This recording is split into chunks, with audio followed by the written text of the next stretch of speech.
La représentativité des femmes dans les instances de prise de décision, c'est le grand sujet de cette célébration du 8 mars de cette année au Mali. 42 femmes sur les 147 membres et le nombre de femmes dans le gouvernement actuel n'atteint pas les 30% comme stipule la loi 052 adoptée le 18 décembre 2015. ORTM2 vous propose encore ce soir une édition spéciale pour faire le point sur cette situation. Mais nous mettrons également en lumière ces quelques braves dames qui parviennent à se distinguer au milieu des hommes. Un seul titre pour cette édition spéciale consacrée aux femmes sur toutes leurs dimensions. Bonsoir, c'est donc un honneur et un bonheur pour moi de présenter à nouveau cette édition pour ainsi dire à la femme malienne que les hommes sont de cœur avec elle. Bienvenue à toutes et à tous. La représentativité des femmes à la vie publique et politique, défis, enjeux et perspectives, une thématique qui est plus que d'actualité quand on regarde de près la place qu'occupent les femmes dans les instances de décision.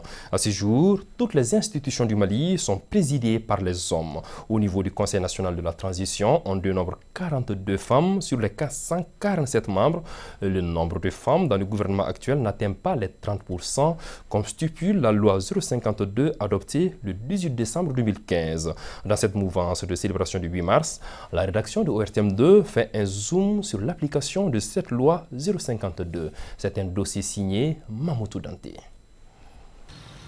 Promouvoir les genres dans l'accès aux fonctions nominatives et électives au Mali, c'est ce qui stipule la loi 052 adoptée en décembre 2015. Près de 9 ans après, qu'en est-il de son application au Mali? Les avis sont partagés.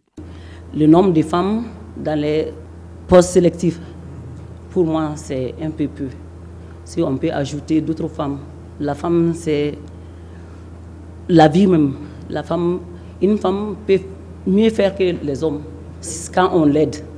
Tout dépend de l'aide qu'on apporte à la femme. Il y a beaucoup de femmes battantes au Mali qui peuvent encore mieux faire. Je peux noter, moi personnellement, qu'il y a eu des avancées par rapport à l'application de cette loi. Depuis 2015, elle a été adoptée, elle a trébuché, elle a été un peu mise de côté. Mais je peux noter vraiment qu'il y a eu beaucoup d'améliorations, surtout par rapport à l'application de cette loi sur le plan des postes nominatifs, par rapport aux postes nominatifs et aux postes électifs aussi. Le PDS, j'en suis fier. Le PDS aujourd'hui dans son bureau qui est formé de 134 membres à son sein une quarantaine de femmes. Donc le 40% est atteint. Si certaines femmes apprécient les quelques avancées notées dans son application, d'autres en revanche estiment qu'il y a encore des efforts à faire. Mais force est de reconnaître qu'à ce jour, les 30% prônés par cette loi pour réduire les inégalités de représentation, aussi bien chez les femmes que chez les hommes, peinent encore à être respectés. Donc on ne peut pas du tout faire une liste électorale sans respecter le quota des 30%. Quand on parle aussi de genre, ce n'est pas juste la femme, mais c'est l'homme aussi. Quand il y a une liste, le 70% doit être soit femmes, soit hommes. Donc 30% hommes, soit 30% femmes. Et puis il y a aussi les personnes aussi porteurs d'handicap aussi. Les autorités doivent veiller à l'application de cette loi par rapport aux postes nominatifs et aux postes électifs. Donc c'est à eux-mêmes de former un comité de veille par rapport à cette application. Je sais que le président de la transition, les hautes autorités veillent vraiment, tiennent à cœur la promotion des droits de la femme. L'adoption de cette loi 052 a été applaudie par les femmes comme une avancée vers l'égalité homme-femme, un espoir justifié car cette loi donne une reconnaissance considérable aux femmes d'être à certains niveaux. Mais son application reste toujours un très grand défi à relever. Dans les postes de nomination, par exemple, comme les postes de ministre au gouvernement, le nombre de femmes qui sont au gouvernement n'atteint pas les 30% par rapport aux hommes. Quand tu regardes aussi au CNT ici, nous n'avons pas encore atteint les 30%, mais on n'est pas loin des 30% au CNT quand même. Nous avons à peu près 29, quelques % au CNT, parce que nous sommes 42 femmes sur 147. Donc on ne peut pas dire que la loi 052 n'est pas appliquée.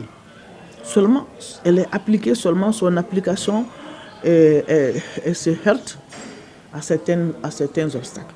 D'abord, il y a un peu la volonté politique qui est là, qui n'est pas assez forte. Deuxièmement, il y a les contraintes socio-culturelles aussi. Mais il y a aussi au niveau des partis politiques. Souvent, quand il s'agit de proposer des noms, alors beaucoup ne donnent pas les quotas, ne respectent pas le quota. En 2020, certains partis quand même avaient bien respecté cette loi-là, parce qu'ils avaient peur quand même de la Cour constitutionnelle pour valider les listes. Il faut que vous respectiez la loi 052. La loi, elle est respectée. Il faut dire qu'il y a quelques faiblesses dans l'application. De l'avis de tous, l'application de la loi 052 a besoin d'une véritable volonté politique et d'une détermination des femmes pour que le quota de 30% soit respecté dans toutes les fonctions nominatives et électives. Dans cette édition spéciale, nous allons ouvrir à présent notre fenêtre hommage aux braves femmes qui font la fierté de la gente féminine. Lala Diara Touré nous propose un regard croisé sur Chata Sidibé et Rukia Traoré, sur l'une spécialisée dans la vente de bouillies de mil depuis 20 ans maintenant. L'autre, quant à elle, fait de la restauration à midi il y a plus de 30 ans. Coup de projecteur sur ces Nyéléni du quotidien. Il est 4 heures du matin sur les hauteurs de Lassa, en commune 4 du district de Bamako. Comme tous les matins, à cette heure, Chata Sidibé est déjà sur pied depuis un bon bout de temps. La quinquagénaire vit ici avec 4 de ses enfants, une progéniture dont elle s'occupe toute seule depuis le décès de son époux il y a 5 ans de cela. La famille vit dans un petit studio, un entrée couché, comme on le dit chez nous, qu'elle loue 10 000 francs CFA le mois. Pour Chata Sidibé, le rituel est le même tous les matins. Elle fait les ménages avant la prière du Fajr, s'acquitte de ce devoir religieux, dit au revoir à ses enfants et prend le chemin du marché de Wolofobougou au Badjalan, en commune 3, où elle vend de la bouillie de mil.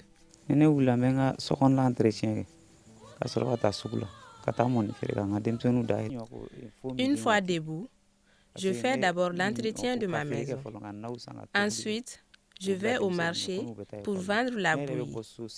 Je sors depuis 5 heures. Pour s'y rendre, cette dame courageuse doit marcher à peu près 3 km jusqu'à la place des Dourouni, la plus proche. C'est ce moyen de transport qu'elle emprunte quotidiennement et qui la dépose à proximité de son lieu de travail. Et nous y sommes enfin. Le premier réflexe pour Chata, c'est le nettoyage de son environnement de travail. Intransigeante, elle l'est quand il s'agit de la propriété des lieux. Ensuite commence l'opération qui consiste à transformer cette farine de mil en une bouillie succulente. Un art que Chata maîtrise à la perfection, forte de ses 22 ans d'expérience.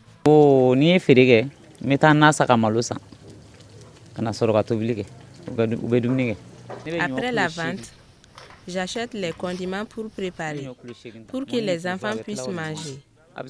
Je prépare 8 kilos de mil pour la bouillie et les galettes.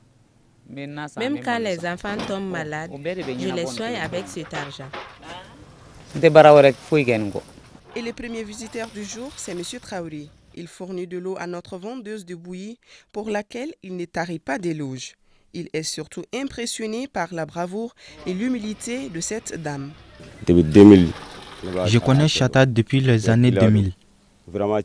Feu, son mari, était mon ami. Elle est très courageuse et surtout joviale. Elle est très sérieuse et elle mérite vraiment d'être épaulée. Aux premières lueurs de la journée, les premiers clients sont déjà au rendez-vous. Ce sont en règle générale des habitués des lieux qui ne ratent sous aucun prétexte la bouillie de Chata. La bouillie de Chata est vraiment délicieuse et elle est très propre. Elle n'a pas de problème et elle est accueillante. Lui, c'est Hamidou, le premier fils de Madame Sidibé. Submergé par l'émotion, il nous confie que même du vivant de son père, les charges de la famille reposaient essentiellement sur les épaules de sa mère. C'est elle qui nous nourrit. Elle paye également la maison dans laquelle elle habite avec mes jeunes frères. Depuis mon enfance, c'est ma mère qui s'occupe de tout. Même du vivant de notre père, les charges de la famille reposaient sur elle. Je remercie Dieu. Je remercie ma mère pour la bonne éducation qu'elle nous a inculquée. Bien qu'on soit une famille très modeste, elle nous a élevés dans la dignité. La cuisine, c'est l'un des nombreux points communs entre Chata Sidibé et cette autre dame, veuve comme elle, mère de famille aussi comme elle. Madame Diré, la cinquantaine, gagne également sa vie grâce à son savoir-faire culinaire. Nous la retrouvons à Tourokorobougou en commune 5 du district de Bamako. Il est presque midi ces jours et d'un moment à l'autre sortiront de la cuisine plus de 50 kilos de riz accompagnés de 3 sauces différentes. Cela fait 3 décennies déjà que Madame Diré Urokiatou est active dans la restauration, une activité autour de laquelle elle a construit sa vie. Selon elle, ce travail lui a permis de construire une villa qu'elle loue aujourd'hui.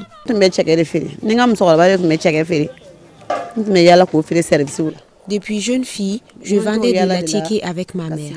C'est comme ça que j'ai cherché une place au quartier du fleuve. J'ai commencé avec 5 kg de riz. J'ai tout eu à travers ce travail. J'ai élevé mes enfants grâce aux revenus que je génère de la vente. J'aide également mes parents qui sont en difficulté. J'ai même construit une maison avec le bénéfice. Le plus important, j'ai fait le Hajj avec ma mère grâce à ce travail. Parmi les témoins privilégiés de son parcours marqué par son courage et sa détermination, sa fille aînée, pour qui sa mère est aujourd'hui une référence. Ma mère vraiment est une femme formidable et très brave. Nous sommes à l'abri du besoin grâce à ce travail qu'elle fait depuis des années maintenant. Je suis très reconnaissante. Quant à sa clientèle, elle ne tarit pas d'éloges sur la qualité des plats, mais aussi sur le courage de la restauratrice. Un exemple de femme battante qui devrait inspirer la génération actuelle. Rukia s'est vraiment préparée. Elle est très propre. Je suis son client depuis plusieurs années. C'est une femme très courageuse et ce n'est pas évident de nos jours de voir des femmes comme elle. Chata Sidibé et Madame Diré Urokiatou sont des femmes engagées et déterminées. Le fait qu'elles n'aient pas été à l'école n'a aucunement constitué un handicap à leur épanouissement. Bien au contraire, elles en ont fait une force pour se surpasser et améliorer leurs conditions de vie et celles de leurs proches. Le 8 mars, c'est aussi elles, ces braves femmes qui se battent au quotidien pour assurer leur autonomie et ne pas dépendre des autres. Voilà, vous venez de le voir, c'était un reportage signé Lala Diara Touré. Les femmes maliennes sont l'incarnation pour la plupart de la bravoure et de la résilience, comme on vient de le voir. Et leurs droits, même si ça tarde à être appliqué, elles les ont obtenus dans le combat. Awa Kamara nous propose le parcours de 4 braves dames qui ont marqué la sphère publique malienne par leur parcours. La femme de demain, c'est la petite fille d'aujourd'hui. Raison pour laquelle l'association Citoyenneté, elle, a misé sur l'accompagnement et la formation des filles. Cette organisation, soucieuse du bien-être et de l'émancipation de la femme depuis le bas âge, est dirigée par Madame Bokoum Aïssata Amadou Bokoum, militante pour les droits de l'enfant depuis son jeune âge et aujourd'hui membre du CNT, Conseil national de transition. Cette jeune leader pense qu'il faut traiter le mal depuis la source. C'est très ancré en fait dans nos habitudes, la violence à l'égard des filles et des femmes. C'est pour qu'on a créé Citoyenneté. C'est déjà un cadre de formation et pour les membres de l'association, mais aussi pour nos bénéficiaires. On les forme sur différentes thématiques, sur les droits de l'enfant et ensuite sur les techniques de communication, les techniques de plaidoyer, sur vraiment la vie en communauté aussi, l'activisme, tout ce qu'eux ils peuvent faire pour défendre leurs droits. Après les études, nombreuses sont les femmes qui ont du mal à décrocher un emploi. À ces niveaux interviennent des femmes dynamiques au cœur de Lyon qui n'ont d'autre satisfaction que dans l'autonomisation financière des femmes. Madame Koulibaly Maïmouna Niaré en fait partie. Elle forme les jeunes filles et les femmes dans plusieurs métiers. Il y a la coiffure esthétique, il y a la couture, il y a le stylisme, il y a le maquillage, il y a l'esthétique, il y a aussi le tatouage. À la fin de la formation, on les donne dans les salons de couture ou bien à des ateliers de coiffure ou bien les femmes même sont autonomes. Dans la même dynamique, nous retrouvons Madame Maré Sitan Santara. Elle évolue principalement dans la transformation agroalimentaire depuis plus de 20 ans. Je travaille avec le fonio, le maïs, le riz, le petit mil et puis le gros mil aussi. Je les transforme soit en djouka, soit en poudre simple pour les couscous des sarakoulés, soit en pâte pour les mafés ou les tikadeke. Et le petit mil, je le transforme en monikourou. Soit en couscous. Toutes les femmes qui ont été auprès de moi ont eu gain de cause. Il y a des femmes qui sont dans la filière riz, il y a d'autres qui font uniquement le fonio, il y a d'autres aussi qui font uniquement le jus. Afin de donner plus de poids aux actions de ces braves dames, certaines autres nommées à des postes de responsabilité dans le gouvernement militent avec furie pour l'adoption de textes et la mise en vigueur de lois condamnant fermement les violences à l'égard de la gente féminine. Et là intervient, parmi tant d'autres, Mme Maïga Sinadamba, ancienne ministre et membre du CNT. À travers des plaidoyers, à travers des activités de renforcement des capacités, à travers des appuis techniques et financiers si on a l'occasion et l'opportunité, et à travers les échanges entre nous-mêmes, organisations féminines, entre leaders féminins, on échange sur toutes ces problématiques, sur toutes ces préoccupations et pour voir quelle est la meilleure façon de les aborder et qu'est-ce que nous pouvons toujours apporter comme solution pour justement la participation politique de la femme et la participation de la femme à toutes les instances de prise de décision et l'accès des femmes à l'éducation, l'accès des femmes au foncier, surtout pour les femmes rurales qui constituent aujourd'hui des actrices incontournables dans le processus de production agricole dans notre pays. C'est une lutte de toute une vie. On commence, on fait ce qu'on peut, on s'en va, d'autres prennent la relève parce que ce n'est jamais fini.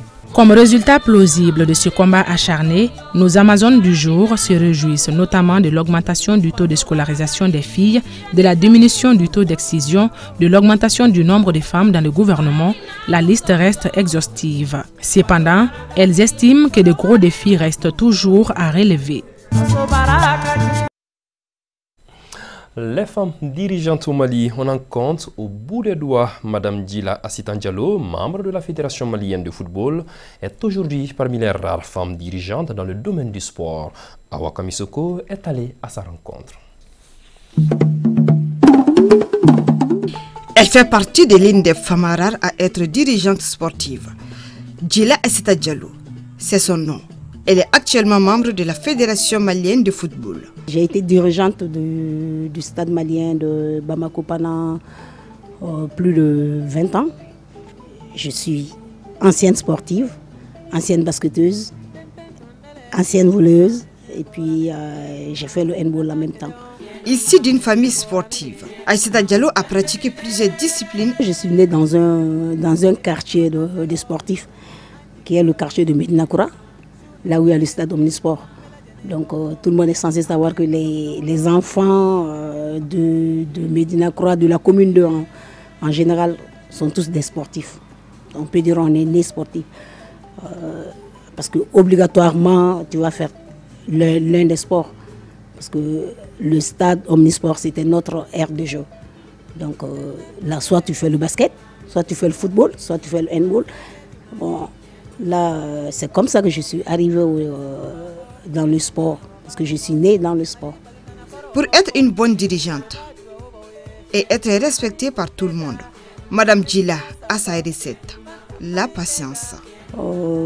pour pouvoir diriger le sport en général au niveau de... La suite de cette édition spéciale, la Fédération africaine des artisans de la coiffure, l'esthétique et la beauté a choisi de célébrer la Journée internationale des droits des femmes à travers une séance d'information et de sensibilisation sur différents aspects.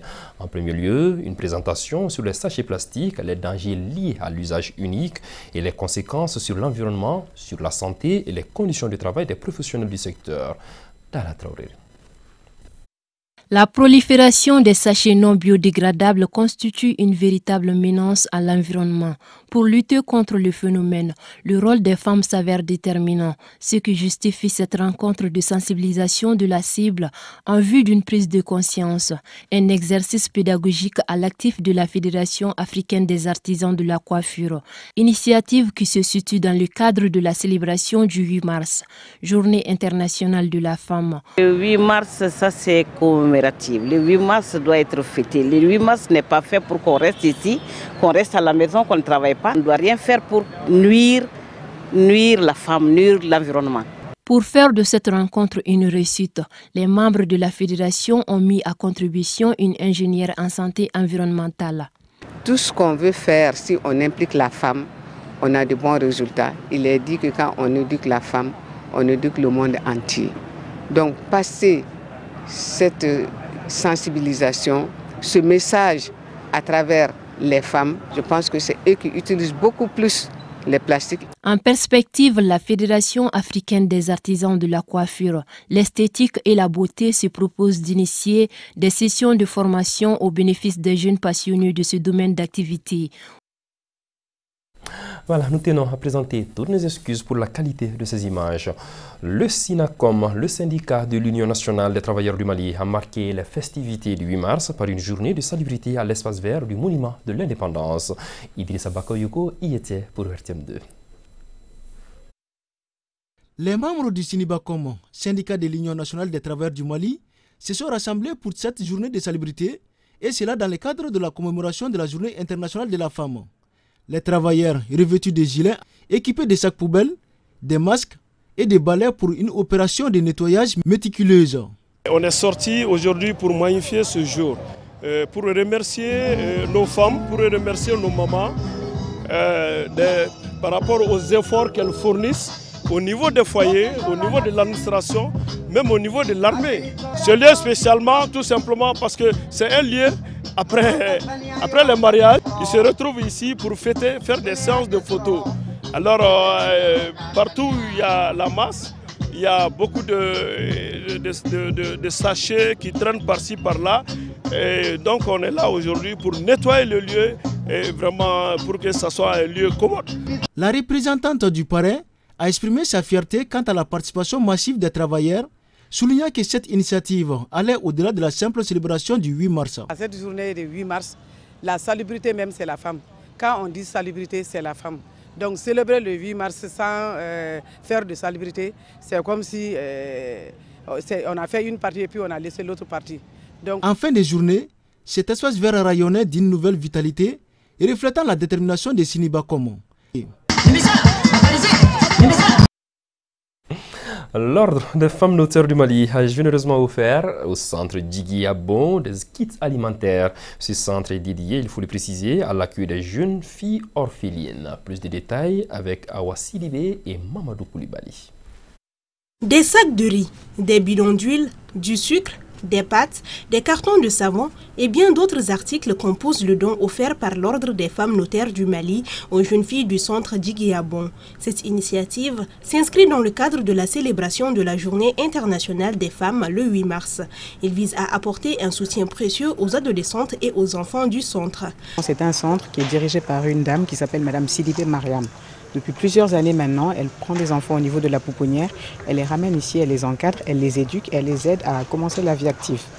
Et nous avons trouvé que c'est une très belle initiative qu'il faut encourager. C'est pour ça qu'en tant que femme notaire, pour la Journée internationale du droit de la femme, nous avons décidé de venir ici les aider. Donc nous leur avons apporté des contributions matérielles, financières et on est venu leur apporter un soutien moral. Chaque année, depuis plusieurs années, au moins une dizaine d'années maintenant, on choisit un centre chaque année et on va aider des couches défavorables, des personnes démunies. Créé en 2004 avec 13 filles, le centre d'Iguéabon accueille de nos jours 80 filles âgées entre 5 à 22 ans. Cette donation vient apporter le sourire aux résidentes de ce centre. Immense joie parce que recevoir ce genre de dons, ce n'est pas tous les jours qu'on les reçoit. Donc je suis vraiment heureuse. Bon, je les demande à tous d'imiter ce genre de gestes parce que ce geste permet au centre de survivre. La remise de dons est ponctuée par des échanges dynamiques entre femmes notaires et enfants sur la profession du métier de notaire, démontrant aux jeunes filles que toutes les possibilités leur sont accessibles. Les filles du centre ont ajouté une touche particulière à cette cérémonie à travers des pas de danse suivis de témoignages inspirants d'anciennes bénéficiaires. J'ai fait 13 ans au centre d'Iguéabon. Maintenant, je suis infirmière d'État. L'anniversaire de l'association Initiative d'aide et de soutien aux veuves et orphelins est célébré en même temps que cette journée du 8 mars. Ses membres ont ainsi marqué l'événement par une rencontre de réflexion sur la valorisation et l'autonomisation de la femme. Aïssa Tassila. La femme est célébrée ce vendredi 8 mars à travers le Mali, l'Afrique et le monde. L'heureuse occasion coïncide avec l'anniversaire de l'association Initiative d'aide et de soutien aux veuves et orphelins qui met à l'honneur l'effort de toutes les femmes qui se battent au quotidien pour leur épanouissement.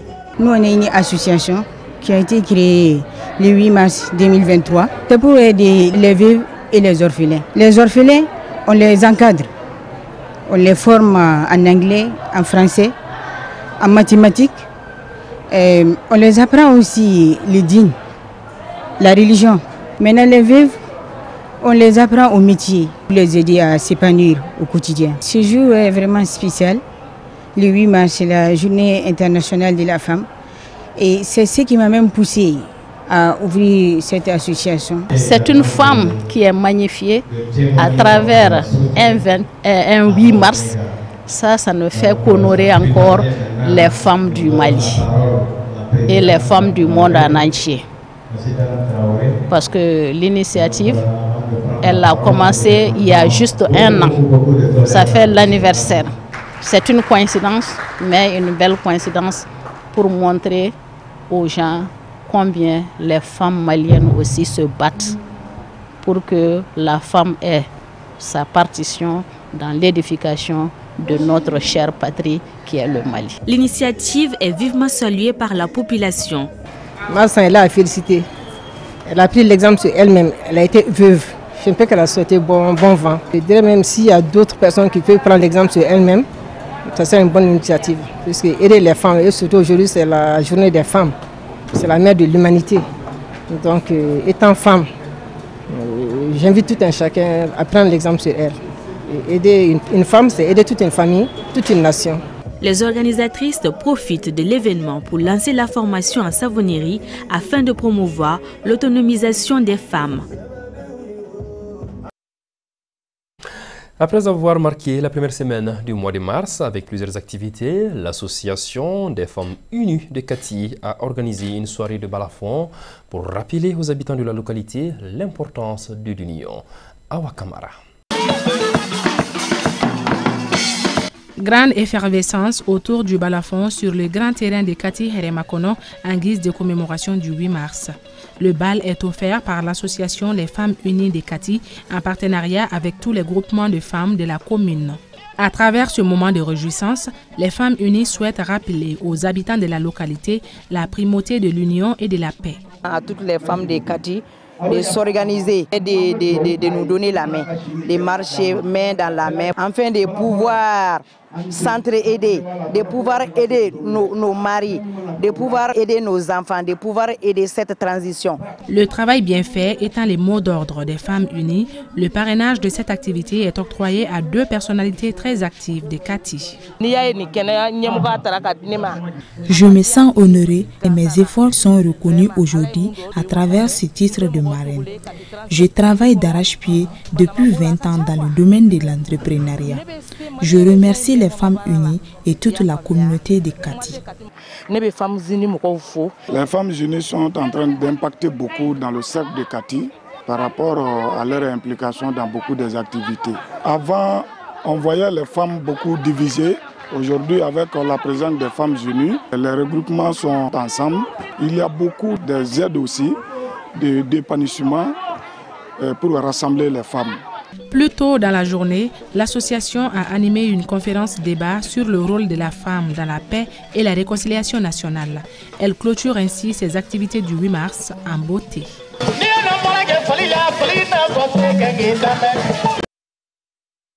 Les belles dames du Golfe ont continué, fidèles à leurs habitudes, je vais reprendre, c'est mieux. Les belles dames du Golfe, fidèles à leurs habitudes, ont initié une manifestation folklorique pour célébrer cette date du 8 mars, une occasion de réjouissance mais aussi de revendication. Aïssata Traoré.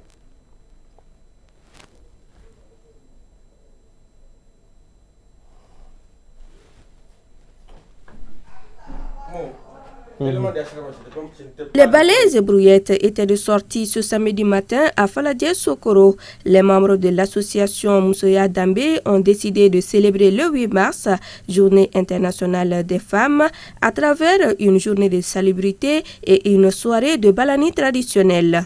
Qui parle de santé, parle de salubrité. Qui parle de salubrité, parle de santé également. Donc on a vraiment jugé nécessaire de nettoyer les alentours de nos communautés parce que vraiment les lieux sont insalubres de nos jours. Assainir les lieux où nous sommes, comme ça il y aura une diminution même des maladies dans nos familles, dans la communauté. La soirée de balani traditionnelle, c'est culturel. Bon, comme on le dit, qui détient sa culture, détient vraiment toutes les valeurs principales. En parfaite communion, les femmes n'ont laissé aucun déchet dans la rue, de quoi rendre fiers et heureux les autorités communales ainsi que les riverains. Quand on parle du développement, on parle en même temps de la propriété, on parle en même temps de la santé. Il n'y a pas de santé sans propriété. Aujourd'hui, elles sont dans leur rôle.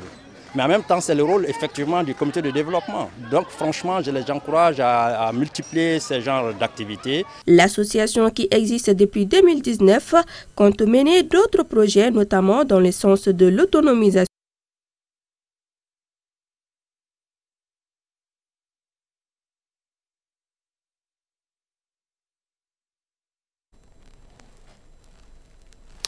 L'association Moussoya Dambé de Faladié Sokoro et Bananka Bougou a initié une journée de salubrité accompagnée d'une soirée de balafon traditionnelle, une occasion de retrouvailles et de cohésion entre les dames. Elles étaient accompagnées par les jeunes et les autorités communales du quartier. Aïssata Traoré. Les balais et brouillettes étaient de sortie ce samedi matin à Faladié Sokoro. Les membres de l'association Moussoya Dambé ont décidé de célébrer le 8 mars, journée internationale des femmes, à travers une journée de salubrité et une soirée de balani traditionnelle. Qui parle de santé, parle de salubrité. Qui parle de salubrité, parle de santé également. Donc on a vraiment jugé nécessaire de nettoyer les alentours de nos communautés parce que vraiment les lieux sont insalubres de nos jours. Assainir les lieux où nous sommes, comme ça il y aura une diminution même des maladies dans nos familles, dans la communauté. La soirée de balani traditionnelle, c'est culturel. Bon, comme on le dit, qui détient sa culture, détient vraiment toutes les valeurs principales. En parfaite communion, les femmes n'ont laissé aucun déchet dans la rue, de quoi rendre fiers et heureux les autorités communales ainsi que les riverains. Quand on parle du développement, on parle en même temps de la propriété, on parle en même temps de la santé. Il n'y a pas de santé sans propriété. Aujourd'hui, elles sont dans leur rôle. Mais en même temps, c'est le rôle effectivement du comité de développement. Donc franchement, je les encourage à multiplier ce genre d'activités. L'association qui existe depuis 2019 compte mener d'autres projets, notamment dans le sens de l'autonomisation des filles et des femmes. Pour cela, elle sollicite l'aide des partenaires. Voilà, c'est ainsi que s'achève cette édition spéciale consacrée aux femmes du Mali. Une édition que j'ai eu l'immense honneur et l'immense bonheur de vous présenter. Très bonne fête du 8 mars à toutes les femmes. Fierté, respect, considération à toutes autant que vous êtes. Le journal Hambamara, c'était une présentation tout de suite de Aïssata Ba pour continuer à célébrer la femme malienne. Que la paix et la bénédiction d'Allah soient sur le Mali.